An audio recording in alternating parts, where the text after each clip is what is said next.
एक वक्त था जब मोबाइल फोन का मतलब ही नोकिया होता था, है ना। मतलब हर किसी के हाथ में, हर किसी की जुबान पर बस एक ही नाम, नोकिया। लेकिन फिर अचानक सब कुछ बदल गया। वो बादशाह जो कभी अर्श पर था, वो सीधा फर्श पर आ गिरा। तो चलिए आज समझते हैं नोकिया के उस अविश्वसनीय पतन की पूरी कहानी। तो इस कहानी की शुरुआत करते हैं इस एक नंबर से, 40%। ये क्या है? साल 2007 में दुनिया के मोबाइल फोन मार्केट का 40% हिस्सा अकेले नोकिया का था। मतलब सोचकर देखिए, आज के जमाने में तो ये कल्पना करना भी नामुमकिन सा लगता है।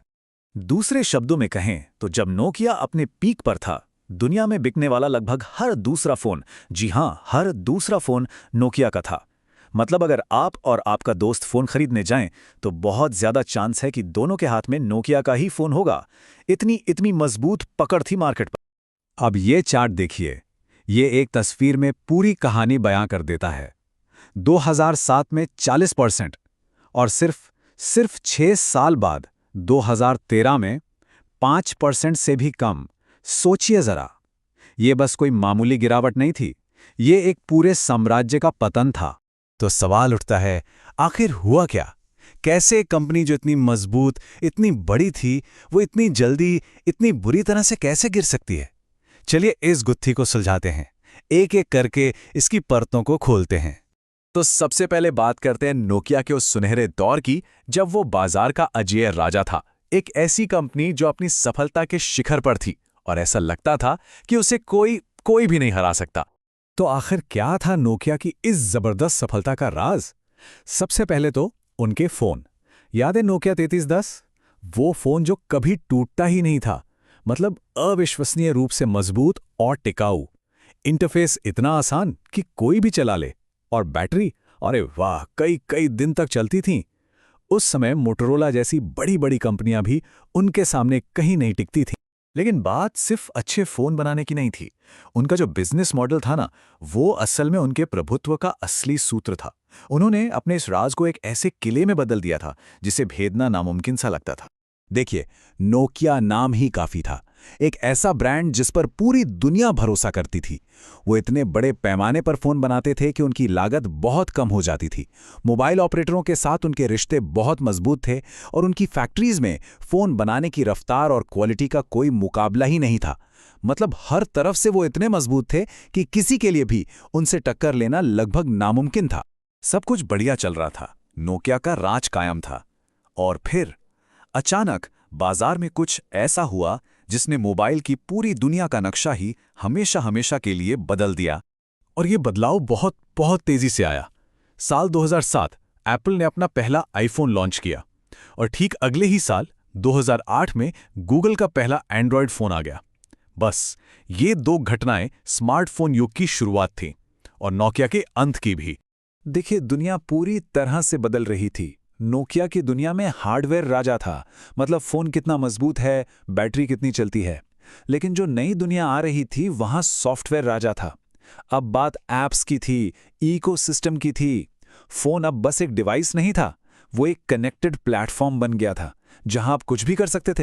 तो फिर वही सवाल, जब दुनिया इतनी तेजी से बदल रही थी तो नोकिया ने खुद को क्यों नहीं बदला? ये इतना बड़ा दिग्गज आखिर लड़खड़ाया कैसे? और इसका जवाब दोस्तों बाहर की दुनिया में नहीं, बल्कि खुद नोकिया के अंदर ही छिपा था। ये बिल्कुल एक डोमिनो इफेक्ट की तरह था। एक के बाद एक गलतियां होती गईं। पहली गलती, कंपनी के अंदर का कल्चर। बहुत ज्यादा ब्यूरोक्रेसी थी और एक डर का माहौल था कि कोई भी नया रिस्क लेने से कतराता था। इस वजह से फैसले बहुत धीरे धीरे होते थे।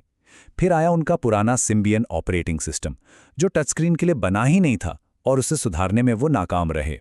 और शायद सबसे बड़ी भूल, उन्होंने ऐप्स बनाने वाले डेवलपर्स की अहमियत को बिल्कुल नहीं समझा। और यही बात उनकी सबसे बड़ी रणनीति गलती को साफ करती है।